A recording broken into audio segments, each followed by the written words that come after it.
Saudi আরব বাংলাদেশ 14টা জোড়া দিলে যত বড় হয়, একা এত বড়। এত বড় দেশের রাজা প্রেসিডেন্ট কোরআনের বিরুদ্ধে থাকার কারণে তার বাড়ি পর্যন্ত যদি আল্লাহ ইন্টারন্যাশনাল পায়খানা বানিয়ে দিতে পারে, আপনার কতটুকু জায়গার মালিক? কোরআনের বিরুদ্ধে যদি থাকেন আপনার 14 বংশ পায়খানার মতো পচাবে, আল্লাহ বেশি দেরি করবে না।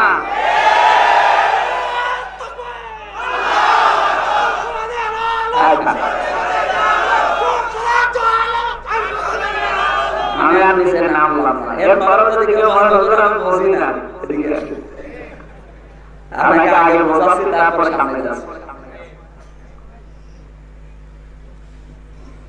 এজন্য আপনার মন আগে তৈরি করা লাগবে। নবীজির চাচা আবু তালিব নবীকে কোলে নিয়ে, কাঁধে নিয়ে, পিঠে নিয়ে, চোমা দিয়ে সারা জীবন বাড়িতে রেখে রেখে মানুষ করেছে, খাওয়াইছে, কিন্তু ওর মন ছিল না। আল্লাহকে হেদায়েত দিয়েছে। বুখারী শরীফের কিতাবুল ঈমানের হাদিস, নবীজি বলেন, আমার চাচা যখন মারা যাচ্ছিল আমি নিচে গেলাম, মাথার কাছে বলেছি, ইয়া আম্মি আবি তালিব, লা ইলাহা ইল্লাল্লাহ কালিমাতান আশহাদু লাকা বিহা ইনদাল্লাহি ইয়াউমাল কিয়ামাহ। রাহুল বুখারী। ডাক দিয়ে বলে, চাচা জোরে বলা লাগবে না, আমার কানের কাছে মুখ নিয়ে আস্তে করে বলেন, লা ইলাহা ইল্লাল্লাহ মুহাম্মাদুর রাসূলুল্লাহ বলা লাগবে না। এতটুকু কথা যদি বলতে পারেন, কিয়ামতের দিন আপনার পক্ষে আমি ঈমানের সাক্ষী দিয়ে জান্নাতে পৌঁছিয়ে দেব। পাশে দাঁড়িয়ে ছিল আবু সেহেল আর উতবা সাইবা। আবু সুফিয়ান ডাক দিয়ে বলেন, নেতা পড়বা, সারা জীবন বাপ দাদার ধর্ম মানলে এখন বাদিজার নতুন ধর্ম গ্রহণ করে কলঙ্কিত হবা। আর পড়ে না। নবীকে ডাক দিয়ে বলে, হামজা মুহাম্মদ তোমাকে ভালোবাসে, কিন্তু এই মুহূর্তে যদি কালেমাটা পড়ে মারা যায়, আবু সেহেল তুমি আর মানুষকে জানাবে আমি নাকি কাফির ছিলাম, হিন্দু ছিলাম, হিন্দু ছিলাম, তুমি আমারে মাফ করে দিও, আমি পড়তে পারলাম না। বগুড়াবাসী ওই অবস্থায় নবীজির চাচা মারা গেল, নবীজির মন খারাপ হয়ে গেল। সঙ্গে সঙ্গে ফেরেশতা জিবরাইল এসে বলে, হে নবী আপনি মন খারাপ করেন কেন? ইন্নাকা লা তাহদি মান আহবাবতা ওয়ালাকিন্নাল্লাহা ইয়াহদি মান ইয়াশা ওয়া হুয়া আ'লামু বিল মুহতাদিন। জোরে বলেন আল্লাহু আকবার। সূরা কাসাস 20 নম্বর পারা 11 নম্বর পৃষ্ঠা 9 নম্বর লাইনে 6 নম্বর রুকুর 56 নম্বর আয়াত তাফসীরে ইবনে কাসির থেকে বলছে, আল্লাহ তাআলা বলেন, হে নবী আপনি মন খারাপ করেন কেন? হেদায়েত আপনার হাতে আমি দিয়ে দেই, যে যাকে ভালোবাসবেন দিয়ে দেবেন না, ওটা আমি আল্লাহ নিজের হাতে রেখেছি। আমি আল্লাহ জানি হেদায়েত পাবে কে। এজন্য আল্লাহ ইসমে তাফসীরে শিখা দিয়েছেন, এটা আপনার চাচা আমি জানি, সারা জীবন আপনাকে কোলে নিয়েছে, কাকে নিয়েছে, চমা দিয়েছে, খাওয়িয়েছে, আমি দেখেছি, কিন্তু হেদায়েত নেওয়ার মতো মনও ছিল না। হেদায়েত কে পাবে ওটা আপনার চাইতে আমি আল্লাহ ভালো জানি। এরপরে নবীজি আবু তালিবের কবরের পাশে দাঁড়িয়ে একটু হাত তুলে একটু দোয়া করেছিলেন, রব্বুল আলামিন তুমি আমার চাচা আবু তালিবকে মাফ করে দাও। সঙ্গে সঙ্গে জিবরাইল এসে বলে, হে নবী হাত নামান। কার জন্য হাত তুলেছেন? মা কানা লিন-নাবিয়্যি ওয়াল্লাযীনা আমানু আইয়াস্তাগফিরু লিল-মুশরিকিন ওয়ালাউ কানু উলি কুরবা মিন বা'দি মা তাবায়্যানা লাহুম আন্নাহুম আসহাবুল জাহিম। সূরা তাওবা 11 নম্বর পারা 4 নম্বর পৃষ্ঠার 4 নম্বর লাইনের 113 নম্বর আয়াত, এটা ইবনে কাসিরে আছে। আল্লাহ তাআলা বলেন, হে নবী হাত নামান। কার জন্য হাত তুলেছে? এই লোকটা আপনার চাচা আমি জানি, কিন্তু লোকটা তো মুশরিক। বলেন, কোন নবীর জন্য, কোন ঈমানদারের জন্য এটা জায়েজ না, শোভনীয় না, উচিত না। কোন মুশরিকের জন্য আমি আল্লাহর কাছে ক্ষমা চাবে। বগুড়াবাসী মেধা যাদের আছে, বিবেক যাদের আছে, বা খাটা নবী নিজের আপন চাচার জন্য দোয়া করছে, হাত আল্লাহ ফেরত দিচ্ছে। আর বাংলাদেশের টাটকা মুশরিক মারা যায়, আর আমরা দোয়া করে জানাতে দিয়ে আসি, মানে কন্টাক্টটা নিয়েছে। যে নবীর হাত দেওয়া লাগতো না, শুধু মনের ভেতরে কামনা আসলে কবুল হয়ে যেত, সেই নবী হাত তুলে বসে আছে, কবুল হচ্ছে না। আরে দেশে টাটকা মুশরিক মরে যায়, 10 বার না যায়। আল্লাহ কি অত পাগল? ভান্ডার মারদের খালি গরু খাওয়াই হয়, তাছাড়া কিছু হয় না। মানে কন্ট্রাক্টরে নিয়ে বসে আছে জান্নাতে দিয়ে আসবো, মনে হচ্ছে জান্নাতের বাবা।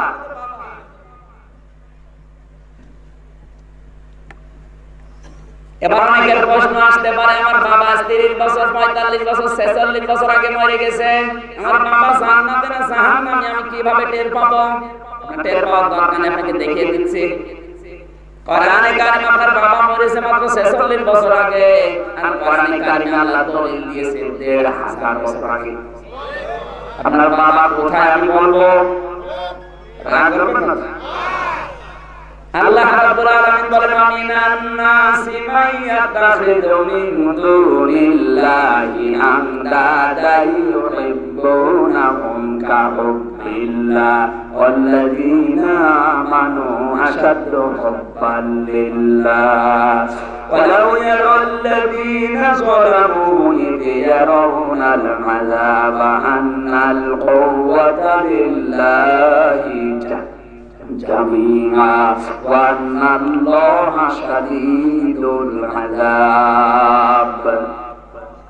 সূরা বাকারা 2 নম্বর পারা 4 নম্বর পৃষ্ঠার প্রথম নম্বর লাইনের 164 নম্বর আয়াতের প্রথমে আছে, আল্লাহ বলেন অনেক মানুষ এমন আছে দুনিয়ায়, আমি আল্লাহকে যেভাবে ভালোবাসা দরকার ওই ভালোবাসা তারা দুনিয়ার মানুষকে দিয়ে দিয়েছে।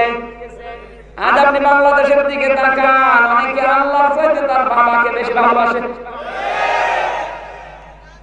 এজন্য আল্লাহর কথা সব জায়গায় নেই, বাবার কথা সব জায়গায়। তাকিয়ে দেখবেন সাত দোকানে বসে আছে, তাও বাবার গল্প করছে। কিছু মানুষ বাংলাদেশে তৈরি হয়ে গেছে, ওদের কাছে ওদের নেতার কথা বাবার কথা বললে মনে আনন্দ লাগে, কিন্তু আমার আল্লাহর ঘোষণা আল্লাহর বড়দের কথা বললে ওদের মন খারাপ হয়। আল্লাযীনা আমানু আশাদ্দু হুব্বান লিল্লাহ, ইসমে তাফসীলের সিগা আশাদ্দু। ঈমান যাদের আছে ওদের কাছে সবচেয়ে বেশি প্রিয় আমি আল্লাহ। কারণ কি আন্নাল কুওয়াতা লিল্লাহি জামিআ, সব কিছুর উপরে ক্ষমতা কার? আর জোরে বলে।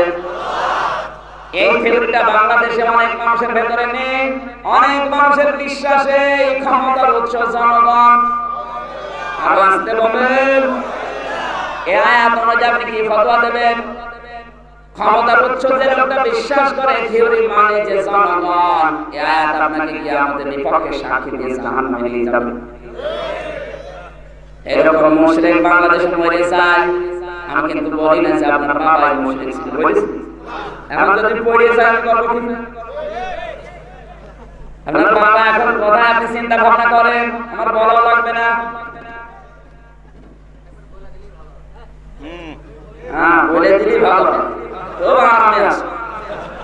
পাকিস্তানের সেই হানাদার বাহিনী বাংলাদেশে যখন আক্রমণ করেছিল, আমার দাদা বলছিল এক হিন্দুকে ডাক দেবো, বেটা তুই মুসলমান নাই। ও ভয়ে শুনে বলে দিয়েছে আমি মুসলমান।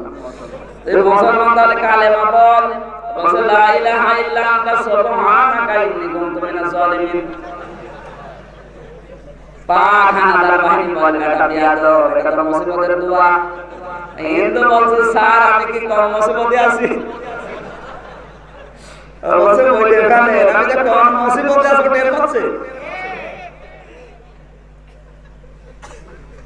আমির হামজা এসেছে বগুড়াতে, কথা শোনার পরে কিরামান কাতিবিন ভরে গেছে। আমি মনে করছেন কিরামান কাতিবিন শুধু কাদের উপরে না, হাজারো কিরামান কাতিবিন দাঁড়িয়ে আছে। আমি মানুষ ছোট এর জন্য অনেকে মনে করছে হুজুর এমনিতে দাড়ি কম, বাচ্চা হুজুর। আমার তো সার দিয়েও দাড়ি ওঠে না। এই যে ভাই দাড়ি কেটে কোন পাচ্ছে, আর আমি সার দিয়েও ওঠে না। আমার বংশে আমারই বড় দাড়ি। আমার যদি সবচেয়ে বেশি হয়, যেমন দাদাদের আছে সব মা করলো।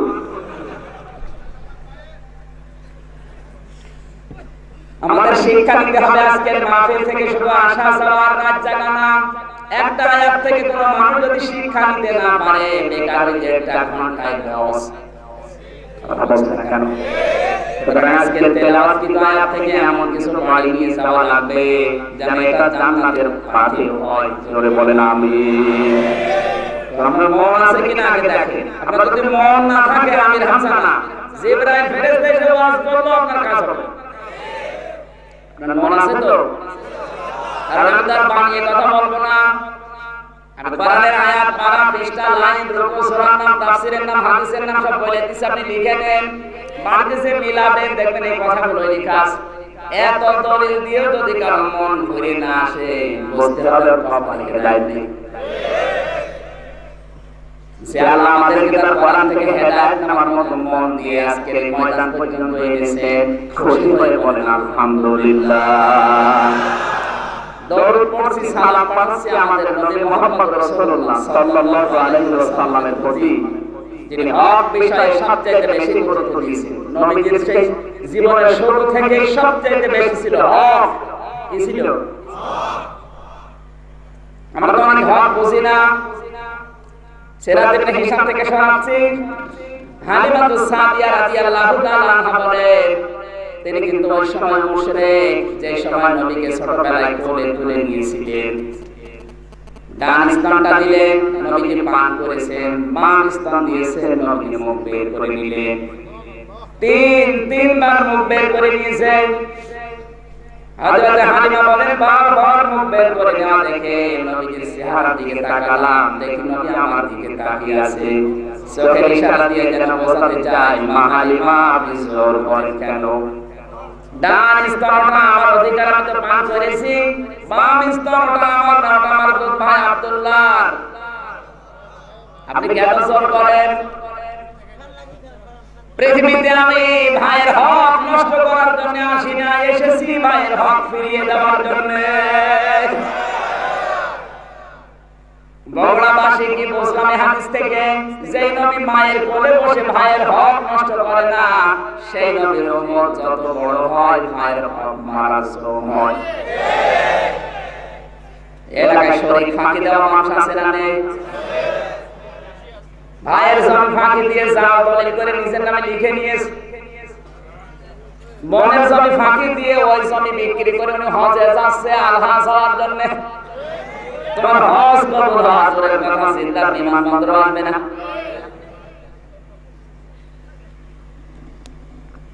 অনেক মানুষকে গত বছর হজে যাওয়ার সময় দেখেছি, ছেলের নামে ভালো ভালো সম্পদগুলো, দোকানগুলো, পজিশনগুলো সব লিখে দিয়েছে, আর মেয়ের মাথায় হাত দিয়ে বলছে, মা তোর জন্য দোয়া করে দিলাম। টানটা শয়তান, নির্ভেজাল শয়তান। তুই দোয়া তো করবি, ওকে আগে দিলি কেন বলেন? আগে ওর জমি ফেরত দেয়, এরপরে দোয়া কর।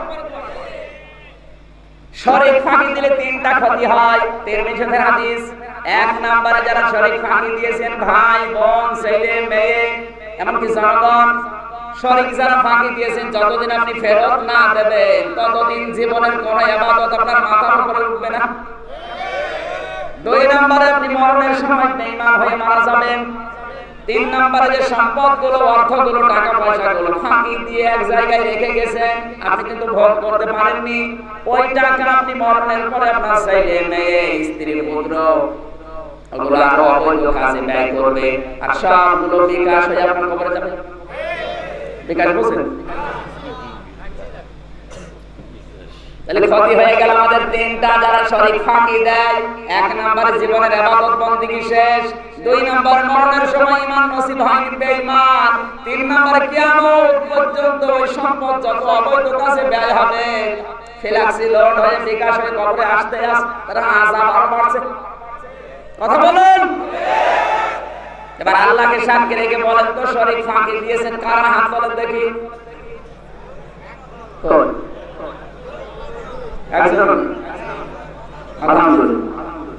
এলাকায় ওয়াজ দেওয়ার দরকার কি? এত সব আল্লাহর বলি, এলাকায় ওয়াজ দেওয়ার দরকার নেই। ওয়াজ দেওয়া লাগবে যারা শরীক ফাঁকি দেয় তাদের কাছে। এই মাত্র এই কয়জন মানুষ আমার মাহফিলে, আমি যতদিন মাহফিল করেছি এই বছরের সবচেয়ে কম, এক একটা মাহফিলে 50,000 1 লাখ করে মানুষ হয়। আরে এই কয়জন মানুষ, এই প্রধানমন্ত্রী বলছিল জীবনে এত মানুষ প্রথমে দেখলাম মাহফিলে, মিলাদ দিলে কিন্তু ডবল মানুষের গোষ্ঠী হয়। মাত্র এই কয়জন মানুষের খুব বেশি হলে 10,000 হবে। এই 10,000 মানুষের সামনে আপনার হাত তুলতে লজ্জা হয়, কিয়ামতের ওই ময়দানে আপনার কপালে আল্লাহ লিখে দেবে শরীক ফাঁকি দিয়েছে। কোরআনে কারীম জানিয়েছে قد خسر الذين كذبوا بلقاء الله حتى إذا جاءتهم الساعة بغتة قالوا يا حسرتنا على ما فرطنا فيها إلى آخر آية সূরা আনাম 7 নম্বর পারা 10 নম্বর পৃষ্ঠা 6 নম্বর লাইনে 4 নম্বর রুকু 30 নম্বর আয়াতের প্রথম অংশে আছে। আল্লাহ তাআলা শব্দ শুরু করার আগে কদ দিয়েছেন। কদ খসিরা মাসের সিগা পাস্ট, এটা অতীতের শব্দ। আল্লাহ তাআলা বলেন ক্ষতিগ্রস্ত হয়ে গেছে ওই মানুষগুলোর জীবন। আমি আল্লাহর সাথে সাক্ষাৎ হবে, বিশ্বাস যাদের নেই, এ বাংলাদেশে নেই। আল্লাহর সাথে সাক্ষাৎ হবে, দাঁড়িয়ে হিসাব দেওয়া লাগবে, বিশ্বাস যাদের নেই ওদের জীবন ক্ষতিগ্রস্ত হয়ে গেছে।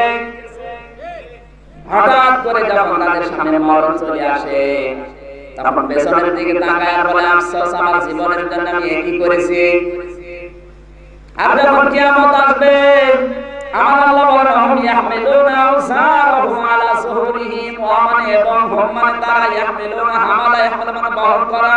এটা মুসানের আলোচনা, বর্তমান ভবিষ্যৎ প্রেজেন্ট ফিউচার।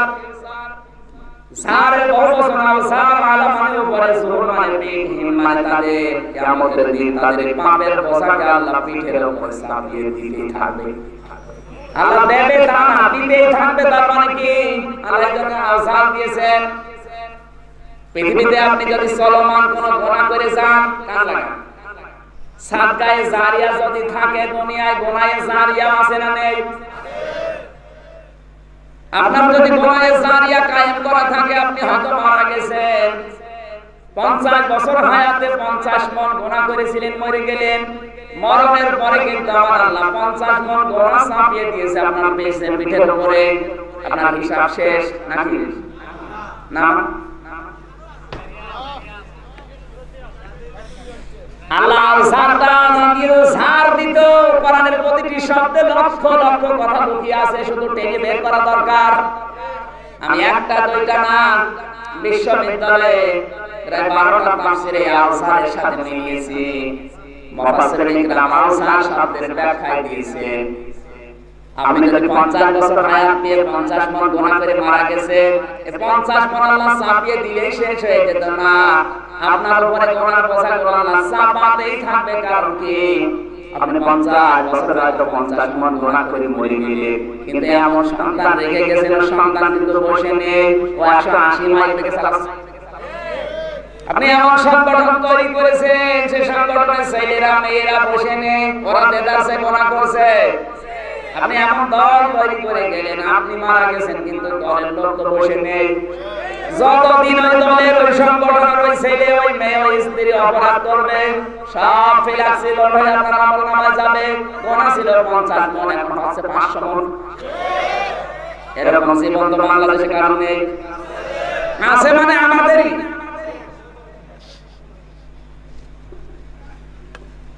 তখন ফেরেশতারা দেখে বলবে আল্লাহ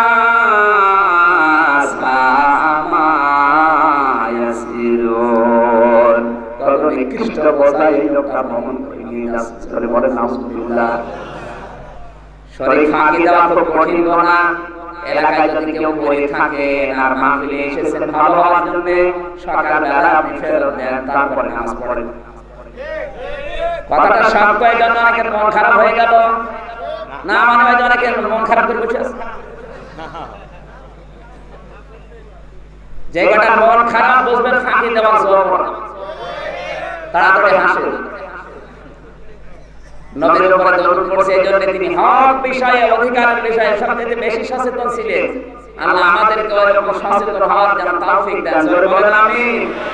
আমার আজকের আলোচনার বিষয়, এই গতকালকে আমি নওগাঁয় একটা আলোচনা করেছিলাম, ওখানে ঈমানের 4টি পয়েন্টে কথা বলেছিলাম, যে বাংলাদেশে আসলে ঈমানদার আছে কিনা। ওই জায়গায় ছিলেন না? অনেকে ছিল। 4টি পয়েন্টে কথা বলেছিলাম। আজকে বলেছি সূরা শুরা, এই যে 36 নম্বর আয়াত থেকে আলোচনা শুরু করব। কালকে বলে দিয়েছিলাম আজকের বিষয়টা হচ্ছে আখিরাতের ঘর স্থায়ী এবং উত্তম। আখিরাতের ঘর কিন্তু আপনার জন্য স্থায়ী, কিন্তু সবার জন্য আল্লাহ উত্তম আখিরাতের ঘর বানাবেন। বানাবে? অনেকে মনে করে জান্নাত জাহান্নাম বানানো আছে, শুধু যে ঢোকবো না। আপনি দুনিয়ায় যা করবেন ওইটা দিয়ে হয় জান্নাত তৈরি হবে অথবা জাহান্নাম তৈরি হবে। নবীজি মেরাজের রাতে গিয়ে দেখলেন কিছু ফেরেশতারা একতলা দুইতলা গেটে বসে আছে, ইট বালি সিমেন্ট হাতে নেই। ডাক দিয়ে বলে, ইয়া আখি জিবরাইল, হে ভাই জিবরাইল, এরা কারা? এরা কাজ না করে বসে আছে। হযরত জিবরাইল বলে, হে নবী, এরা আপনার উম্মতের ওই সমস্ত কর্মচারী। আগে উম্মতগুলো ভালো ভালো কাজ করতো, এইজন্য এদের হাতে ইট বালি সিমেন্ট আসতো। এই বগুড়ার ভাটার ইট না, ওটা জান্নাতের ইট। আপনি দুনিয়ায় একবার সুবহানাল্লাহ বলেছিলেন, একটা মানুষকে সাহায্য করেছিলেন, ওইটা ইট হয়ে ফেরেশতাদের হাতে গেছে, ওইটা দিয়ে ওরা ঘর বানিয়েছে। হে নবী, ওরা এখন ভালো কাজ করা ছেড়ে দিয়েছে, এইজন্য ফেরেশতাদের হাতে ইট বালি আর আসে না, ওরা গাঁথবে কি দিয়ে? এজন্য পড়ে আছে একতলা হয়ে। এখন যদি আপনি মারা যান, আর যাওয়ার পরে দেখেন যদি ঘর হয়েছে কিন্তু ছাদ নেই, থাকবেন কি? সুতরাং যতটুকু হায়াত আছে, আজকের আয়াতটা কি ওই কথায় জানাবে? আমরা যেন আজকের আয়াতটা থেকে কিছু শিক্ষা নিয়ে দিতে পারি। কোন আয়াত থেকে কথা শুনতে হবে? 5টা বিষয় লক্ষ্য করা লাগে। তাফসীরে মাসারি আল্লামা সানাউল্লাহ পানিপতি লিখেছেন 5টা বিষয় প্রথমে হিসাব করা লাগে। কয়টা? 1 নাম্বার আয়াতের সঠিক তেলাওয়াত, 2 নাম্বার আয়াতের সঠিক অর্থ, 3 নাম্বার ঐতিহাসিক প্রেক্ষাপট, শানে নজর, 4 নাম্বারের বাস্তব ব্যাখ্যা। ওই মানধাত আমলের ব্যাখ্যা না, বাস্তব ব্যাখ্যা দেওয়া লাগবে কোরআনের যে কোনো আয়াতের। কারণ কি বলেন তো? কারণ 700 বছর 1000 বছর আগে যে তাফসীরগুলো লিখিত আছে, ওগুলো ভুল ছিল না সঠিক ছিল? কিন্তু যুগের জ্ঞানের আলোকে বাস্তবতার চাহিদা অনুযায়ী ওই তাফসীর এখন চলবে না। এটা ডাক্তার সাহেব বসে আছে, 700 বছর 1000 বছর আগের লিখিত যে বই, ডাক্তারি বই, ওইটা পড়ে বললেন এখন ডাক্তার হয়, রোগী আরো মেরে ফেলবে। কথা বলছেন না কেন? এখন নতুন নতুন বই পড়ে ডাক্তার হওয়া লাগছে, কারণ এমন এমন রোগ আছে যেগুলো 700 বছর আগে ছিল। উদাহরণ দিতে গিয়ে আমি বলি মাঝে মাঝে, এই বাংলাদেশ থেকে যদি 200 বছর আগে কোন লোক মারা যায়, পরে যদি আপনি কবর থেকে তুলে আনেন, বাংলাদেশ ব্যাংকের সামনে দাঁড় করিয়ে দেন, 30 তলা ভবন থেকে চিন্তা করবে আল্লাহ বাস কই? কি বাস না হলে উঠতে পারবে? যে লোকটা 100 বছর আগে মারা গেছে, ওরে কবর থেকে তুলে আনেন, তখন তো বাস খুঁজবে না, চিন্তা করবে ঘরের সিঁড়ি আছে কিনা দেখি। এখান থেকে 50 বছর আগে যে লোকটা মারা গেছে, ওকে যদি কবর থেকে তুলে আনেন, ও বাসও খুঁজবে না, সিঁড়ি খুঁজবে না, ও চিন্তা করবে লিফট আছে কিনা দেখি। আর এখান থেকে আরো 50 বছর পরে যে লোকটা মারা যাবে, ওকে যদি আপনি কবর থেকে তুলে আনেন, ও বাস, সিঁড়ি, লিফট কিছু খুঁজবে না, ও চিন্তা করবে রিমোট আছে কিনা দেখি। শুধু টিপ দেবো, এক টিপে 28 তলা। এরকম সময় আসতেছে, কোরআনে কারীম আল্লাহ ঠিক রাসূলের কাছে নাযিল করার সময় এটাই জানিয়েছে, ওয়ালা ইয়াতুনাকা বিমাসালিন ইল্লা জিনাকা বিল হাক্কি ওয়া আহসানা তাফসীরা। সূরা ফুরকান 19 নম্বর পারা 2 নম্বর পৃষ্ঠার প্রথম নম্বর লাইনে 4 নম্বর উপর 32 নম্বর আয়াত। তাফসীরে কাবির থেকে বলছি, আল্লামা ফখরুদ্দিন রাজি রাহমাতুল্লাহ আলাইহি ব্যাখ্যা করতে গিয়ে লিখেছেন, হে পৃথিবীর মানুষেরা, নবীকে আল্লাহ জানাচ্ছেন, হে নবী, দুনিয়ার মানুষ যখন বিভিন্ন সমস্যা নিয়ে আপনার কাছে আসবে, আপনি কোরআন থেকে সঠিক তাফসীর করে তাদের ব্যাখ্যা করে জানিয়ে দেবেন। বাস্তবতার নিরিখে কোরআনে কারীমকে আপনাকে জনগণের সামনে তুলে ধরা লাগবে। ওই মানধাত আমলের তাফসীর যেগুলো আছে 700 বছর 1000 বছর 1200 বছর আগের লেখা, ওগুলো পড়ে যদি আপনি বোঝাতে চান, এই সাধারণ মানুষকে বোঝানো যাবে, কিন্তু যারা বিজ্ঞান গবেষণা করছে, যারা বিশেষ করে ডাক্তারি পড়ছে, ওদেরকে আপনারা সহজে বোঝাতে পারবেন না। কি বলেন? খালাকাল ইনসানা মিন আলাক, আল্লাহ মানুষ বানিয়েছে আলাক দিয়ে। এই শব্দটার ব্যাখ্যা পুরাতন তাফসীর যেগুলো আছে, তাফসীরে কাদিম, উনি যদি কোরআন পড়তে পারে বুঝবে, খালাকাল ইনসানা মিন আলাক, আল্লাহ মানুষ বানিয়েছে আলাক দিয়ে। আলাক মানে আপনি পুরাতন তাফসিরে দেখবেন আলাক মানে চোখ, আলাক মানে জমাট বাঁধা রক্ত। কিন্তু এখন দেখুন ডিজিটাল তাফসির, আধুনিক তাফসির, এখানে কিন্তু আলাক মানে চোখ লেখা নেই, শুধু আলাক মানে জমাট বাঁধা রক্ত না, এখন আলাক মানে লেখা আছে ঝুলিয়ে থাকা বস্তু। কারণ মায়ের জরায়ুর ভেতরে সন্তান কি করে ঝুলে থাকে, এই ক্যামেরা ভিডিও আবিষ্কার হওয়ার আগে এটা মানুষের কল্পনাও আসে না, এসেছে। কিন্তু এখন কম্পিউটারের মাধ্যমে সব দেখা যাচ্ছে। রাবারের উপরে কামড় দিলে যে দাগটা বসে যায়, মায়ের জরায়ুর ভেতরে সন্তান ঠিক আর ওইখানে ঝুলিয়ে রেখেছে। সুবহানাল্লাহ বলতে পারেন? এই তথ্যটা যদি আপনি 700 বছর আগে মানুষকে জানাতেন, যেমন ক্যামেরা ছিল না, ভিডিও ছিল না, কম্পিউটার ছিল না, ইউটিউব ছিল না, টিউবনেট ছিল না, ইন্টারনেট ছিল না, ফেসবুক ছিল না, তখন আপনি যতই বোঝাতেন বুঝতো। সুতরাং ওই সময় যারা তাফসীর লিখেছে হয়তো ওই সময় কোনো সঠিক, কিন্তু এখন যুগের জ্ঞানের আলোকে বাস্তবতার নিরিখে বাস্তব ব্যাখ্যা দেওয়া লাগবে। এই আয়াতের ব্যাখ্যা 700 বছর আগে একরকম, কিন্তু এখন আরেকরকম।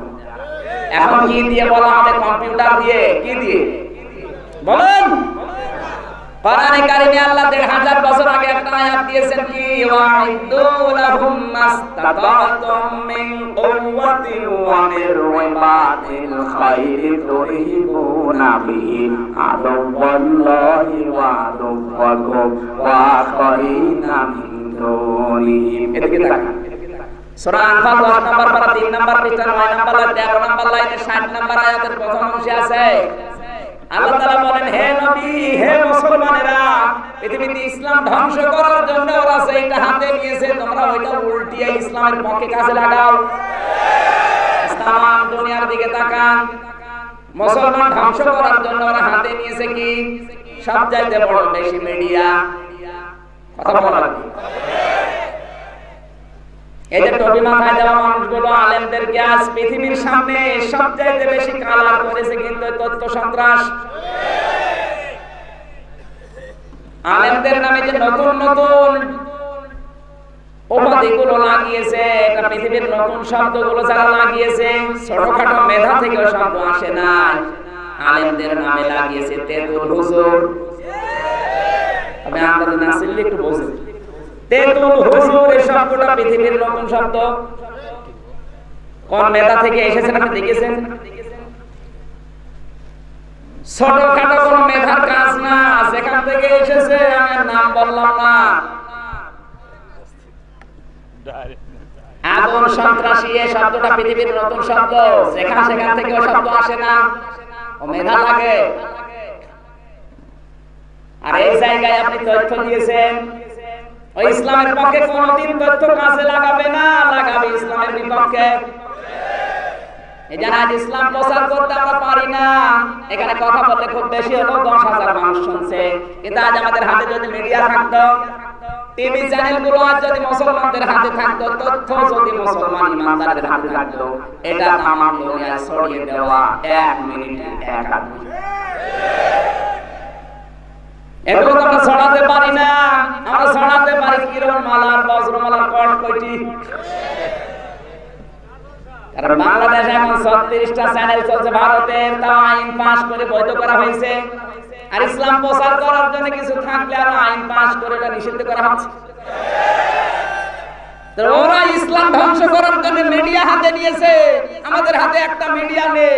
তা আপনি ইসলাম প্রচার করবেন কি দিয়ে?